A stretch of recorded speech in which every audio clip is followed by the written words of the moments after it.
In un clima che cambia, possono le nostre azioni mitigare gli effetti del cambiamento climatico?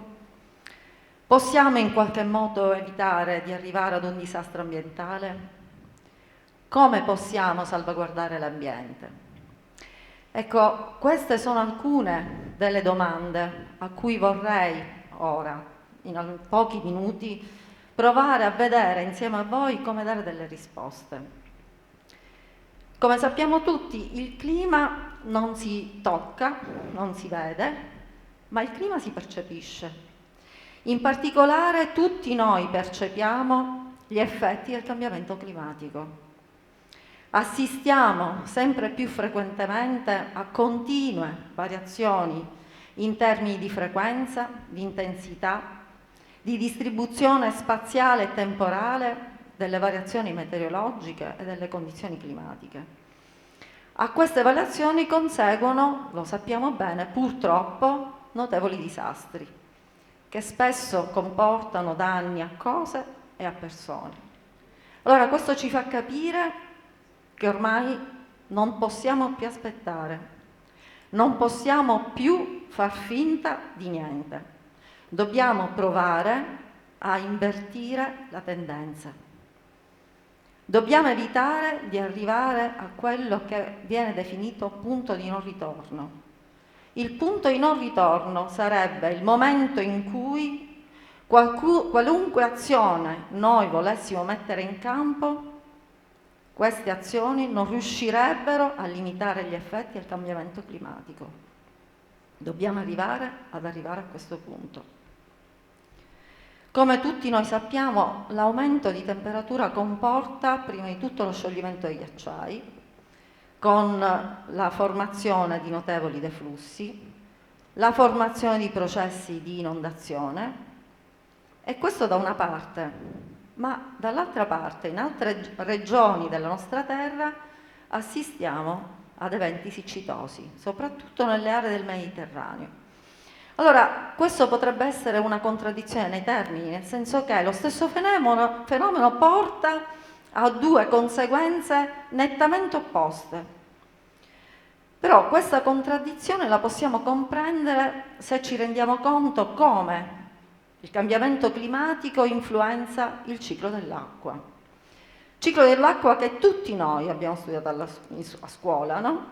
Ci ricordiamo che l'acqua evapora dal suolo, dai corpi idrici, quindi dai fiumi, dai mari, ritorna sotto forma di pioggia e neve e poi abbiamo la formazione dei deflussi superficiali e l'acqua si infiltra nel sottosuolo, ritornando di nuovo nel corpo idrico ricettore, quindi nei fiumi, nei mari, e ricomincia il ciclo.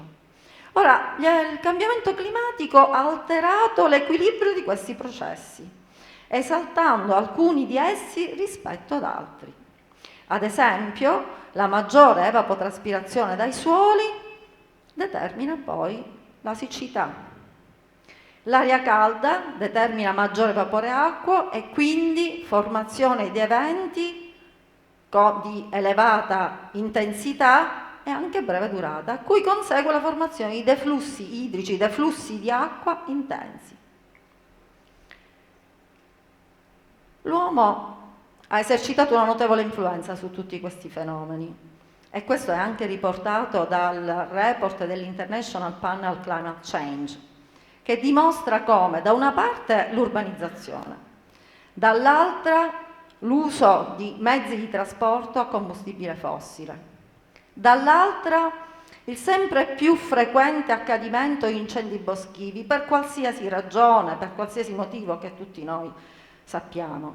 Però questo comporta l'emissione di anidride carbonica in atmosfera da una parte, ma dall'altra anche la riduzione della copertura vegetale. Le attività produttive dell'uomo, sappiamo tutti, contribuiscono all'emissione di gas serra. Focalizzando l'attenzione al caso dell'urbanizzazione, che questo è l'elemento a cui vorrei dare maggiore attenzione, perché questo influenza maggiormente l'entità del deflusso idrico, cioè del deflusso dell'acqua. Io insegno idraulica all'università e per questo mi interesso maggiormente agli aspetti idrodinamici, cioè dei processi di interazione dell'acqua con l'ambiente. L'urbanizzazione cosa comporta? Comporta innanzitutto l'impermeabilizzazione dei suoli, quindi la diminuzione della quantità di acqua che arriva nel sottosuolo e l'aumento, conseguentemente, dell'acqua che defluisce in superficie. Questo porta spesso a inefficienza delle canalizzazioni, sia superficiali che sotterranee, oltre che il trasporto anche di materiale spesso inquinante alla fine nei corpi idrici ricettori, quindi nei fiumi e nei mari. Allora tutto questo porta a una depauperazione degli habitat naturali e un disequilibrio degli ecosistemi. Altra conseguenza è che il maggiore deflusso, la minore copertura vegetale comporta maggiori processi erosivi nelle aree limitrofe ai corsi d'acqua, uno sbilancio anche di materiale solido che arriva alla foce, che arriva alle coste, contribuendo all'arretramento della linea di costa. Allora cosa dobbiamo fare noi? Cosa possiamo fare? Dobbiamo mettere in atto azioni atte a mitigare, a diminuire i fenomeni che abbiamo appena detto. Azioni che devono essere azioni di mitigazione da una parte, ma di adattamento dall'altra. Ad esempio, dobbiamo procedere ad effettuare azioni che mitigano l'effetto serra. Dall'altra, per esempio, azioni di adattamento al cambiamento climatico delle nostre attività produttive, delle attività dell'uomo.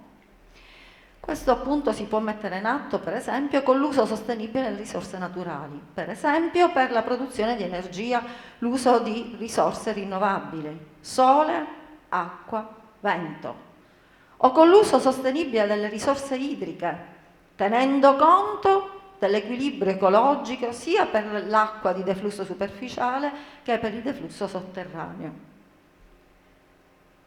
Mettere in atto, utilizzare dei protocolli specifici mirati alla riduzione dell'inquinamento del sistema aria-acqua-suolo. L'insieme di tutte queste azioni hanno ripercussioni nel sociale, hanno ripercussioni nella società, nelle nostre attività produttive. E allora capiamo come ognuno di noi è deputato a dare un proprio contributo, perché tutto si ripercuote nella nostra collettività.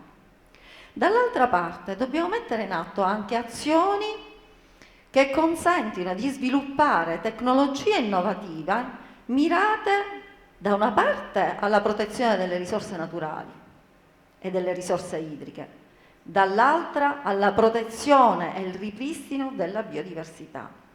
Dobbiamo conservare gli habitat naturali e le specie. Queste azioni hanno una notevole ripercussione nel settore ambientale, a cui anche noi siamo deputati a dare un contributo. Allora l'insieme delle azioni che interessano il sociale e l'insieme delle azioni che interessano l'ambientale fanno sì che riusciamo a identificare delle metodologie per attenuare gli effetti del cambiamento climatico e arrivare a quella che viene definita transizione ecologica. Nell'ambito della mia ricerca, che svolgo in collaborazione anche con altre università straniere a livello internazionale, con l'obiettivo di dare delle risposte a tutto questo, ho focalizzato l'attenzione sull'ambiente fluviale. Mi sono affascinata all'ambiente fluviale già da più di 25 anni, quasi 30 anni ormai, quando cominciai a fare il dottorato in Canada e ho avuto un bravissimo maestro, che è stato per me anche maestro non solo scientifico ma anche maestro di vita. E da lì mi sono appassionata e ho continuato la mia attività di ricerca nel settore ambientale e soprattutto nell'ambito dei corpi idrici fluviali. Il fiume rappresenta l'elemento del territorio che consente di coniugare esigenze da una parte ambientale e di controllo del rischio idraulico, e quindi azioni nel settore ambientale, ma coniuga anche esigenze nel settore del turismo e delle attività produttive e quindi che hanno a che fare con il settore sociale, con la collettività. In particolare nell'ambito delle ricerche portate avanti abbiamo identificato delle metodologie innovative che consentono di valutare le cosiddette aree di tutela, fasce di tutela del corso d'acqua, che non sono altro delle aree cosiddette di competenza del corso d'acqua, cioè entro cui il corso d'acqua può espandersi, può evolversi, può cambiare d'assetto liberamente, ma in cui non deve esserci nessuna interferenza umana.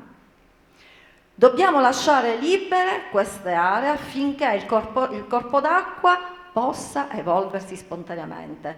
Il corso d'acqua naturale rappresenta un elemento che si evolve spontaneamente al variare delle condizioni di deflusso dell'acqua, al variare delle condizioni di deflusso idrico, in modo tale da portarsi a una nuova configurazione di equilibrio. Tende a raggiungere sempre una propria configurazione di equilibrio, che quindi è una condizione di equilibrio dinamico, che va variando al variare delle condizioni di flusso d'acqua e va modificando il proprio assetto. Nel momento in cui l'uomo ha tentato di costringere l'evoluzione spontanea del corso d'acqua, ecco che esso tende a riprendere i propri spazi. E così abbiamo l'esondazione nelle aree limitrofe dello stesso. Quindi dobbiamo lasciare queste aree libere, competenti al corso d'acqua. La valutazione di queste aree non deve prescindere dalla conoscenza dei processi di interazione tra l'idrodinamica, cioè dei processi inerenti all'acqua stessa, e gli ecosistemi, processi inerenti agli ecosistemi, quindi la flora e la fauna. L'importanza della flora, quindi della copertura vegetale, è stata rilevata in particolare da nostri studi. Come vedete in questa foto, in particolare i nostri studi hanno rilevato che la variazione e la modifica dell'assetto planimetrico del corso d'acqua, che in questa foto è identificata alle linee verdi, è strettamente correlata alla variazione nel tempo della copertura vegetale, cioè delle tipologie di specie vegetali che permangono nelle aree limitrofe del corso d'acqua stesso. Allora significa che le specie vegetali e il grado di sopravvivenza delle specie vegetali alla condizione, alla variazione del deflusso idrico rappresenta un indicatore biologico del rischio idraulico. Per quanto riguarda la fauna, anche la fauna è strettamente importante nei processi predittivi. In particolare nell'ambito di un progetto di ricerca nazionale in collaborazione col CNR e altre università italiane è stato possibile mettere a punto e verificare l'esistenza di biosensori che consentono di identificare e trasmettere le interazioni mutue tra l'idrodinamica, quindi abbiamo detto i processi strettamente inerenti all'acqua, e la risposta delle comunità biotiche, quindi delle comunità ivi presenti.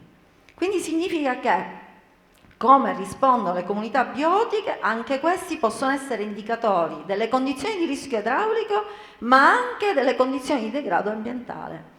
Questo è stato verificato in particolare analizzando la risposta in laboratorio. Come vedete sono io lì che guardo la risposta di alcune comunità biotiche in laboratorio e abbiamo visto una stretta relazione con le variazioni del deflusso idrico. I dati vengono trasmessi in remoto e, come vedete, l'alimentazione di questo sistema deve essere fatta anche utilizzando risorse rinnovabili. Si è utilizzata un'installazione a pannelli fotovoltaici. A questo proposito, nell'ambito di uno spin-off accademico di cui sono cofondatore insieme all'ingegnere Giuseppe Aragonese, abbiamo anche messo a punto una metodologia innovativa, che è anche oggetto di brevetto, che consente di identificare e localizzare eventuali anomalie presenti nei pannelli fotovoltaici in real time e in remoto. Questo è molto importante perché la presenza di alcune anomalie o malfunzionamenti nei pannelli fotovoltaici determina una diminuzione nella produzione di energia, spesso dell'ordine anche del 30% annua, quindi con un'incidenza non solo di produzione di energia elettrica sempre minore, ma anche un'incidenza dei costi evidente. Questo sistema consente di mantenere pressoché costante la produzione di energia nel tempo, oltre che aumentare la durata dei pannelli fotovoltaici.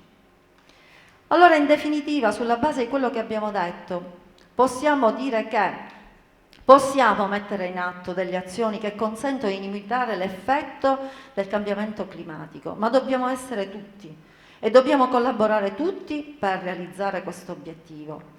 Prendendo spunto da una frase di Confucio: più ruscelli uniti formano un fiume, più fili insieme congiunti formano una corda, essa non si può rompere che a stento. Rimanendo sempre nell'ambito fluviale, mi è piaciuto anche l'osservazione di Stefano Benni, da cui prendo spunto. Come abbiamo visto, un fiume può deviare la propria direzione, perché un fiume prende il suo corso, come abbiamo detto, il suo corso spontaneo, e a volte può anche andare alla deriva in acque torbide, ma a un certo punto l'acqua poi diventa limpida, il torrente scorre e tutto torna trasparente. Questo lo possiamo fare mettendo in atto queste azioni. Grazie dell'attenzione.